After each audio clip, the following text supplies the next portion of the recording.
Hey, Justice, it's Friday. My throat hurts quite a bit. I've been off and on having issues with my throat for the past 2 weeks. I think it's because June is not really June here, meaning we're dealing with a lot more pollen than usual. Um, though I haven't been like stuffy or anything. Granted, I haven't really gotten stuffy over anything. Ow, in quite some time. It's just, what it is. Um, but that's not what I want to talk about tonight. So I woke up to you missing a couple texts from you, and I do apologize for that. I This past week, you and I have been very dumb with our sleep schedules, and by very dumb with our sleep schedules, I mean I went to bed at 2 a.m. and went to work at 9, and it's almost as if my body likes to do that because I didn't have issues until late that night. Ow, throat. So yeah, that's a thing. Um, but I just I don't think we like express this enough. Like, I think it's obvious that I care a lot for you as a friend, and I worry about you quite a bit. I have always worried about you, and I don't mean it in a bad way. I just mean it as in like I know how rough it can be sometimes to deal with outside factors that you have no control over that can really mess with you. And when people don't realize what triggers you, it can be kind of difficult to handle a situation.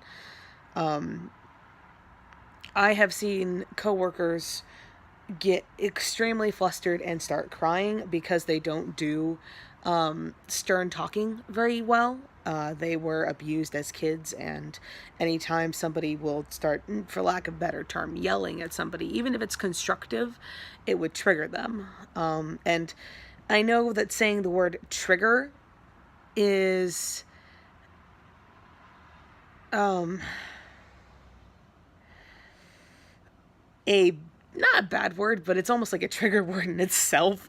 I say the word triggered, and all of a sudden everybody like starts yammering about how this means that, and so on and so forth, and it can get very, very messy very, very quickly.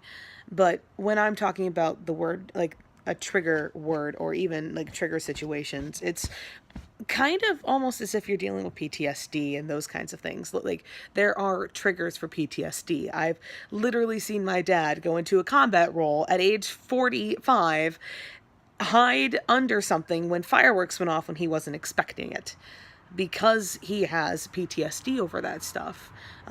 July is a very rough month for him when there are people who are jerks and don't think about, oh, that's something I need to worry about. Luckily, just to warn you here, Massachusetts doesn't do fireworks unless you have a permit to do so. So, unless we're going to see fireworks at a place, we're never setting them off in a backyard at a house. Probably ever. And I'm not sure why that law was put into place, but I know it's a law, and I know you're never going to have to worry about thunder, yes, thunder, but you're never going to have to worry about fireworks going off unless somebody has a permit, generally speaking.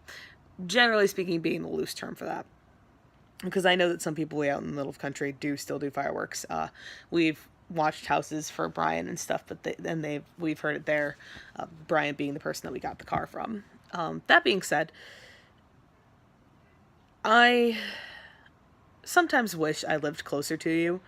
I know that you are planning on coming up here relatively soon, and I know that we have talked about it many times over as to why you should stay and all that kind of stuff, but it's nights like these where I really, really wish that I lived closer to you, because there are some times when you just need some kind of support. And I'm glad that you're close to your family right now because you're getting it from them instead of me. But there are still days where it's like, if I could only just drive there, if I could only just get there in a few hours, if I could only just do a little bit more. And it's because I care about you, and it's because you've been my friend for so long. And as I said to you earlier, you have seen some really rough things in my life. I have dealt with a lot of problems with my family, and you've been there for a lot of them. And not everybody knows this, and not everybody really cares about it, but I rely on you in a lot of ways as being, the person who's going to balance me out when I'm being the serious mom that I am.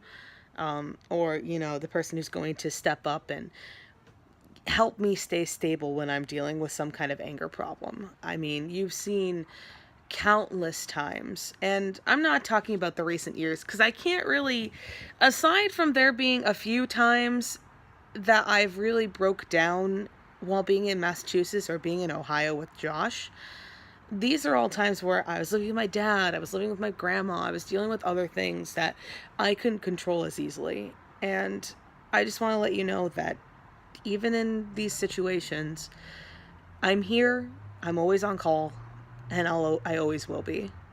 I'll see you on Monday. I'm going to take or drink something to deal with this sore throat. See ya.